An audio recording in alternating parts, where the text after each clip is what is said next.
In 1880s, amidst the affluent European Jews, this thought emerged that we should all have a single homeland. And this is called the Zionist thought. So by 1896, some 16 years later, this thought had found strong roots and amidst the affluent and rich and famous people.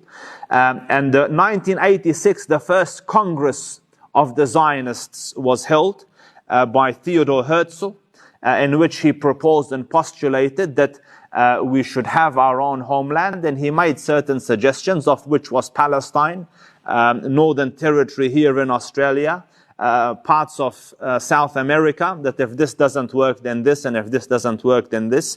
And they agreed, and he started to communicate to world leaders. He communicated to the Khalif about his idea and requesting that Palestine be given to him and to the Zionists, and in return they would pay off the national debt of the Ottomans, and they would put money into the treasury. He has taken the same proposal to other world leaders. A few years later, in 1914, World War I starts, in which the Ottomans and the Germans fought basically the other European nations.